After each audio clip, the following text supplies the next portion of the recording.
Hello again, and good job on getting to this point.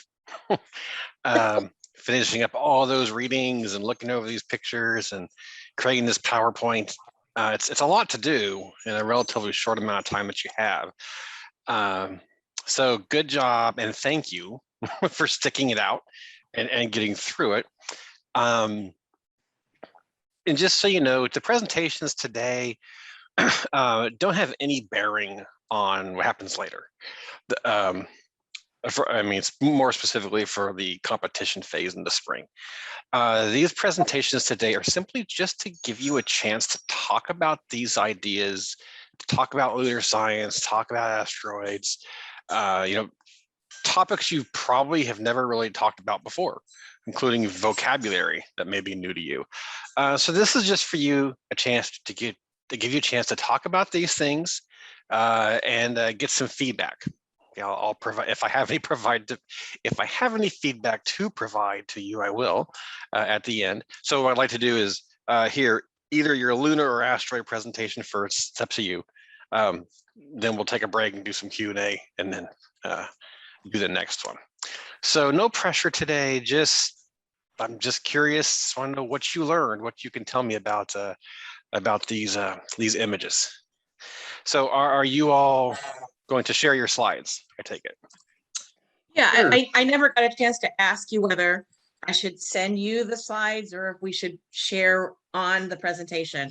You can just share it here. That's fine. Okay.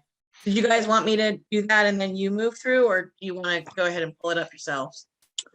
I'll go ahead and present, I guess. Okay.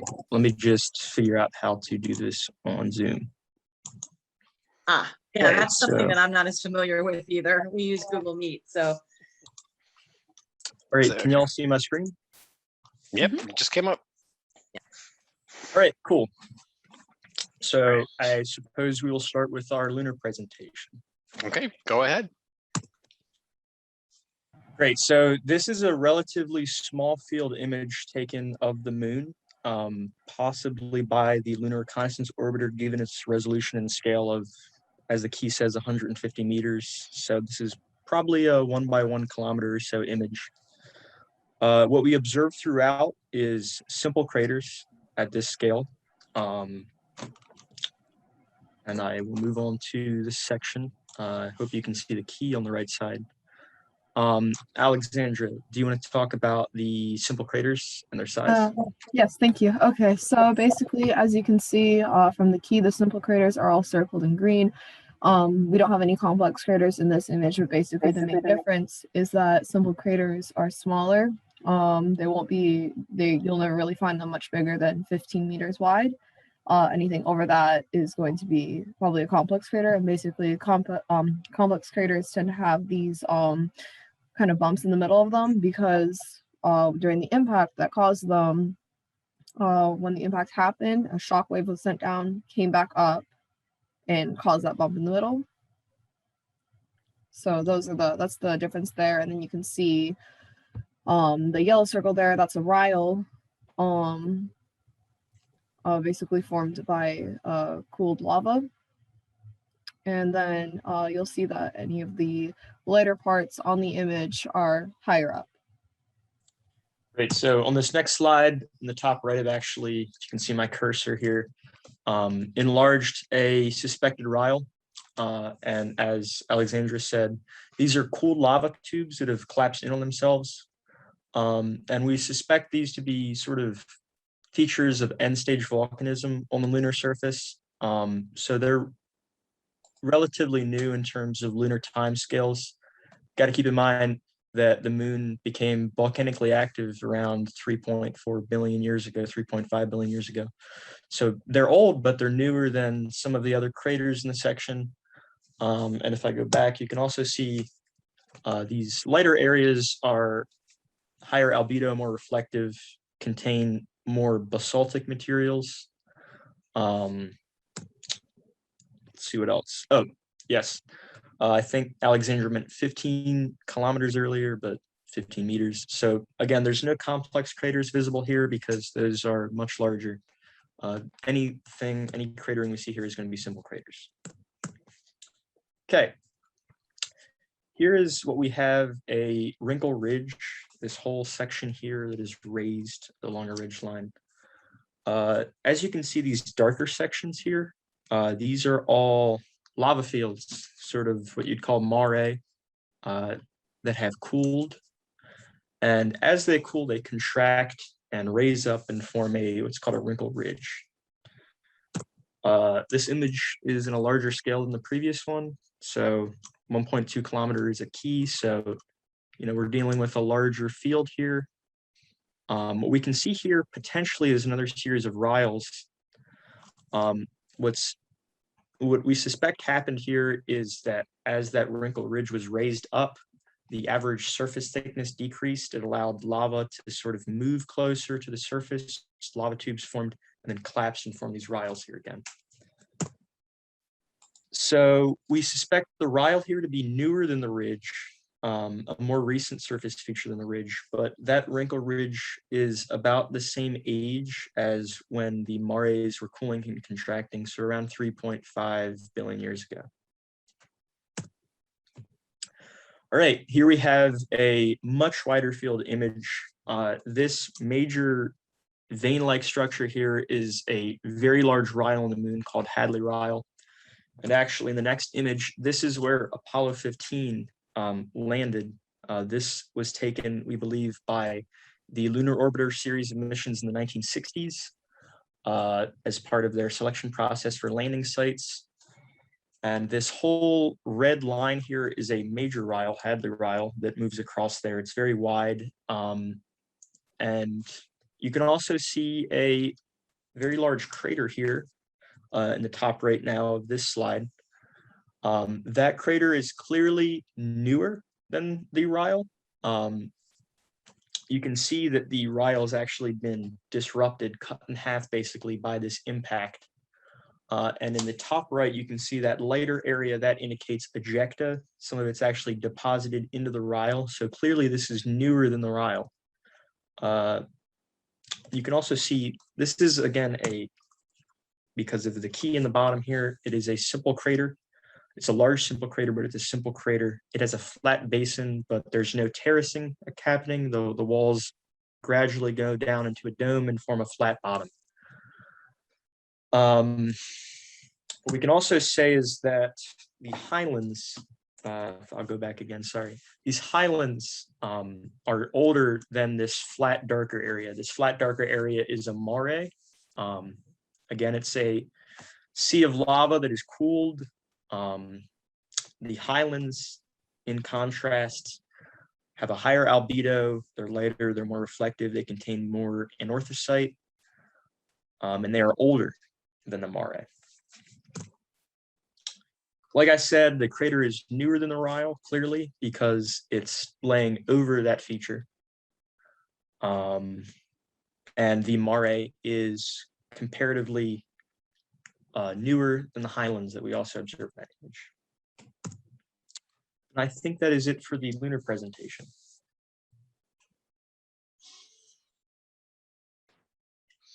Okay, great. Thank you. Head on back to that first picture, please. Okay, yeah, and go ahead and bring up your annotations that you had on the next slide. There you go. Okay, so yes, this is a relatively small section of a lunar mare, evident from the relative darkness of the whole thing. Those are all simple craters that you see in an image. Yes, that's true. And I realize there's a lot of them. So obviously you didn't want to sit there and circle every single one. That just really wouldn't be necessary. So I'm glad you didn't do that. What direction in this image is the sunlight coming from? To the right of the image, we can see darker shadowed areas here. Can you see my cursor? I'm just curious. I don't want to. Yeah, these are shadowed areas here. So clearly the sunlight with this more reflected area is facing to the right. Okay. When you first saw this image, did you, or just at any time looking at this image, did you think that these were possibly hills? Like maybe it's a field full of volcanic domes? We did actually. I mean, I noticed that, for example, here, these are all topographically raised features. I just couldn't put a name to them in particular. Okay. Well, so those are craters also. So every round thing you see in this image is a crater, is an impact crater. All the shadowing is on the same side of the circle, as you can see, or towards the right. The difference is some of them, particularly that it looks like a larger crater, kind of up to the top and to the left a little bit. Yeah, that right there. That's a larger crater. That's just much older. It's much older, and you can tell that in general just because it's barely much of a depression anymore. There's really not much of a rim, so to speak, but it does still kind of maintain a circular feature. It's filled in. Basically, what do you think could have filled that crater in? So as the surface in this mare began to liquefy as a sea, it filled in the lower depressed areas of previous cratering. Okay, so that crater you're saying would have been there before the mare. Correct, it predates it. Okay. Well, in this case, no, actually, it wouldn't have predated it. These craters aren't big or deep enough for that. So every crater you see on here is actually younger than the mare.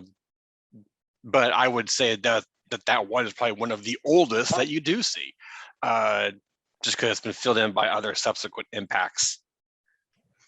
And the bright areas are not necessarily a northocite or northacitic.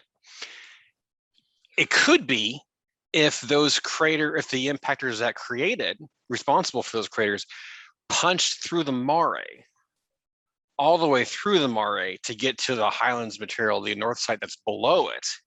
But I don't believe any of these are high enough or would have been large enough impacts to do that. So what you're simply just seeing is that stuff is just very highly reflective. But is most likely is also basaltic material. It's just probably more, it's just catching the light better. Is really just a simple way of putting it. And what you outlined there as a rill actually are astronaut footprints. They're kind of in, okay, so there's two orange arrows that you have right below the yellow outline.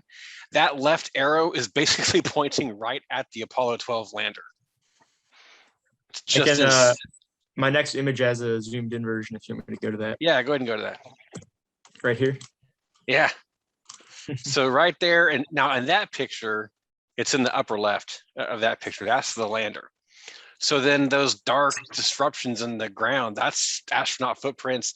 And on the first few missions, they had like they didn't have the rover, but they had like a cart that they pulled behind them to carry tools. And so that's kind of their footprints and tread marks from the cart.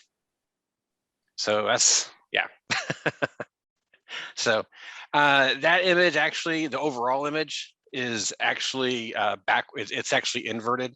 It's in the original image, that landing site would actually be over on the left side of the picture, but I just kind of did that just to make it not so easy to see that.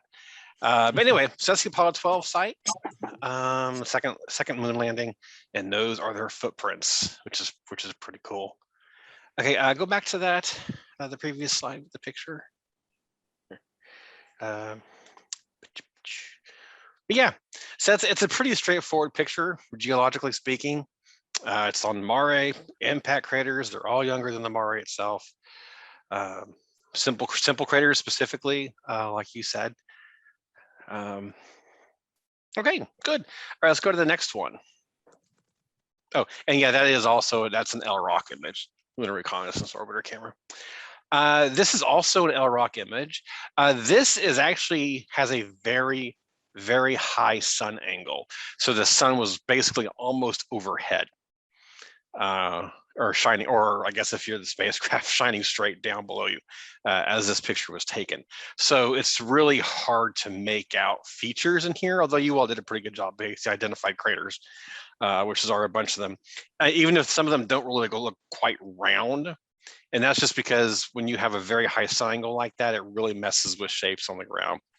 It's the lower the sun angle, the better, because then you can really see shapes for what they really are. However, in this case, this is actually a graben or a rill. It's not a wrinkle ridge. So wrinkle ridges are basically, and you described it perfectly. Wrinkle ridges tend to be a topographic relief. They're high or almost would kind of look like a cliff, on one side. This is a depression, so it's a volcanic rill, and that bend in it there in the middle. That is actually, if you go to the next picture. I'm sorry, the next picture, of the three. There you go. So that's actually the bend you see in that rill near the top. That's right up against, right there. That's the same location that we're looking at. Just an LROC image, so it's a little bit zoomed in. So so that's also right near the Apollo 15 landing site, like you pointed out. And this is a lunar orbiter image. Yeah, it sure is. And I identified everything great. Got small, simple craters, except for the section of the Hadley crater, which is a pretty good size compared to the other ones. Hadley Rill, the Mare, and the Highlands. Okay, so you said the Highlands were older than the Mare, which is true. In general, are Highlands older than anything else you see on the moon? Are they older than anything else? Yeah. Let's put it this way. Are they older than anything that is not Highlands? I believe they're the oldest surface features of the moon. Yes. And why is that? They were the original formations following the lunar, when the moon was basically just a ball of magma. They are what was formed as that magma cooled, crystallized, and pulled upwards and pulled down towards trenches. It was the original cooled surface of the moon. Okay, very good. That's right. There was a time where the moon was nothing but highlands, or nothing but a northern we should say, because there was nothing to compare them to call them highlands. But yes, so this is the original crust of the moon. So yes, older than the Mare, and the crater is younger than the rill. Exactly, as you stated, because you can see that the rill is interrupted there by it. What about the rill, the rill compared to the Mare? The Ryle would have formed after the Mare did. The previous structure that was there existed as the Mare was cooling, as lava was flowing through tubes. But the current Ryle we see is the result of that tube collapsing in on itself. So this, as we currently see it, that Ryle is newer than the Mare. Right. Okay. Very good. Very good. Bring up your annotations on this. I don't think I had anything else, but I just want to double check here. Yeah. No. Okay. Yeah. So the Apollo 15 site is actually my favorite landing site. I mean, and just this image is a great image because there's so much geology in it and so much to talk about and so much to compare. Have you ever seen the video or one of the videos, that the astronauts did on the mission where they, Dave Scott, who was the commander, they had taken a Falcon feather with them because the name of their lander was Falcon. And they did an experiment, and they talked to the video camera and did this where they took one of their rock hammers and the feather, and you can look this up, it's on YouTube. He started talking about how Galileo, said that all things, fall at the same rate in a vacuum. And he's like, okay, so we're here on the moon, we're in a vacuum, so let's test it. So he dropped the hammer and the feather at the same time, and they both hit the ground at the same time. Whereas on Earth, that wouldn't happen because the feather is going to be slowed down by air resistance from the atmosphere.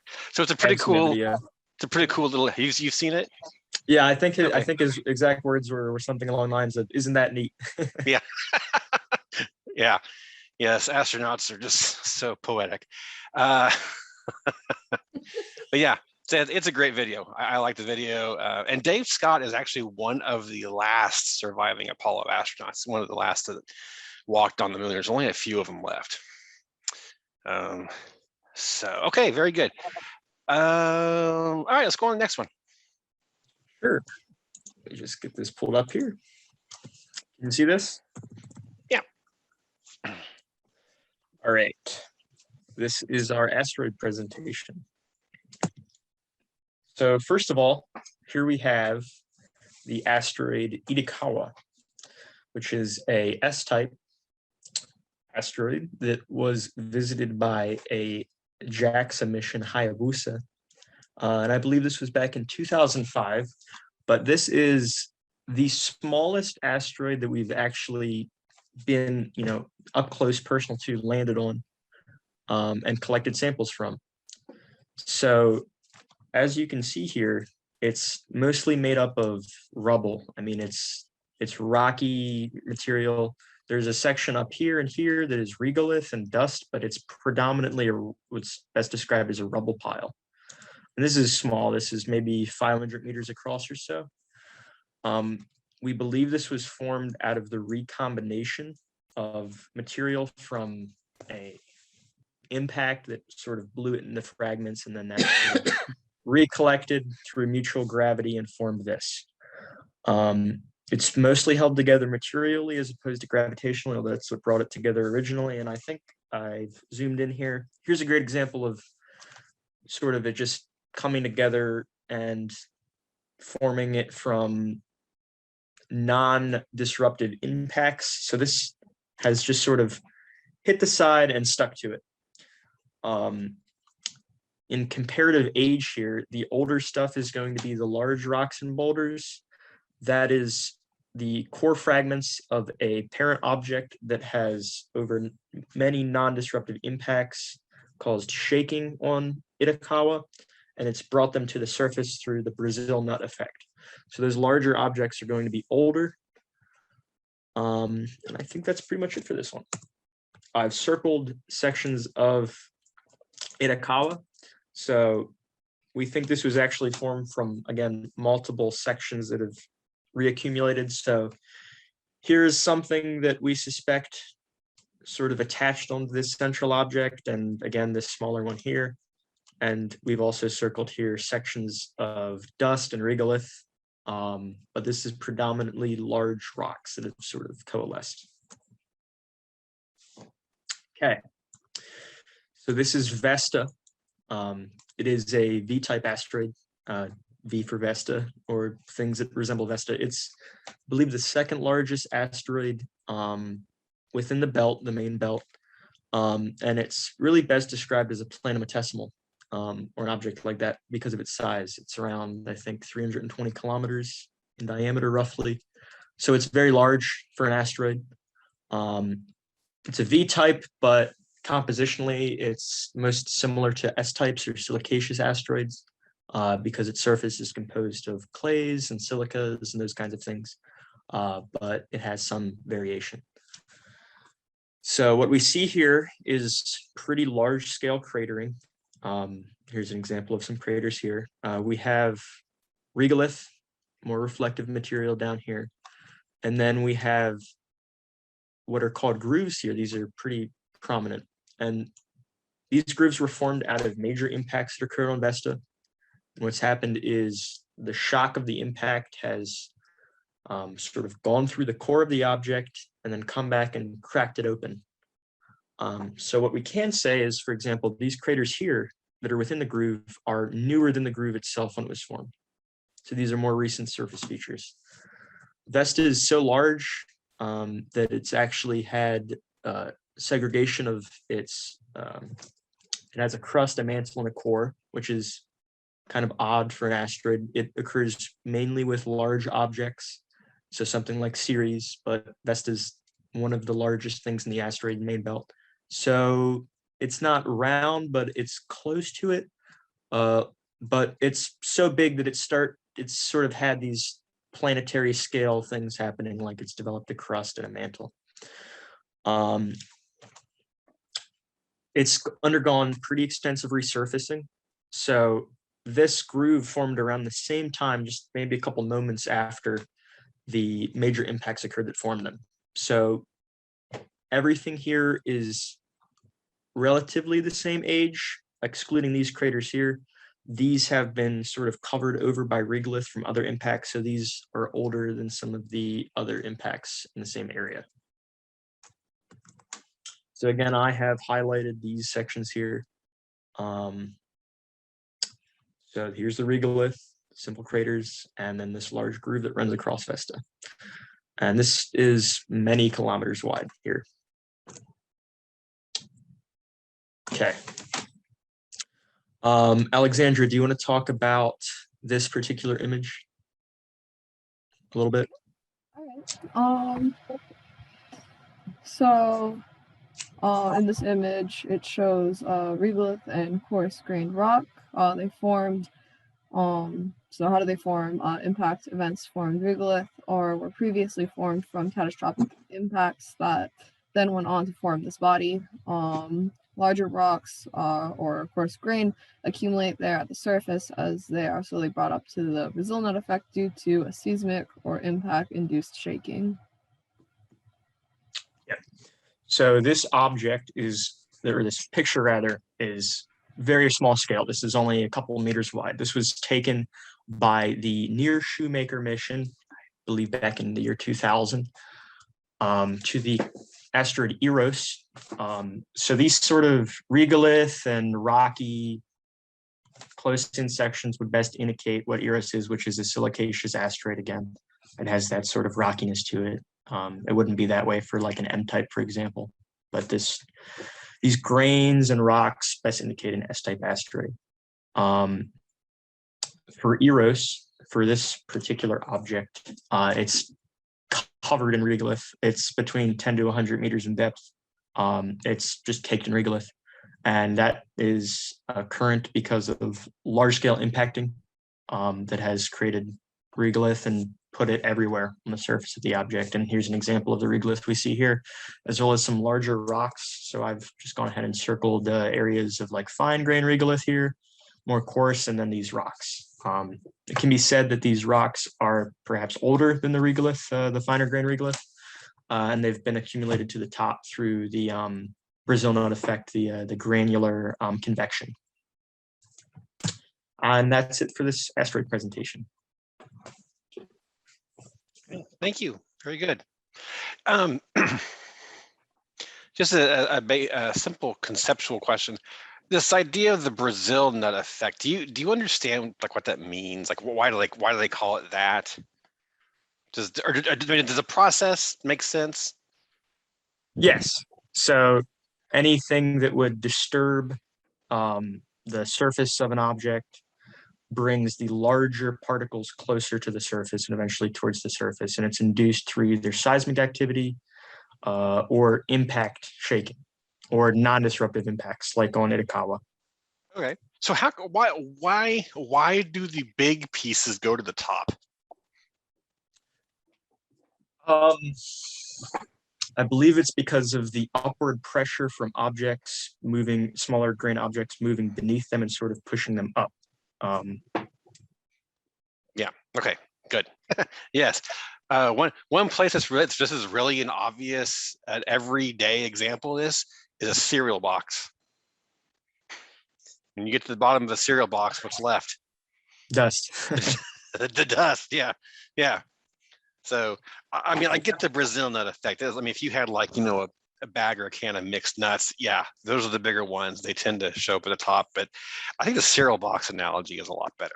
But whatever, they didn't ask me. So in general, one thing I would say about all of your entire presentation, all your slides. So I really love how you annotated stuff, how you circled objects, you outlined them, and you did it in different colors, and you identified them. That's great. That's fantastic. Just like on this slide in particular, be careful you don't go crazy. It's very busy. There's a lot of lines. They're kind of intersecting, and they're different colors, and they're obviously different colors.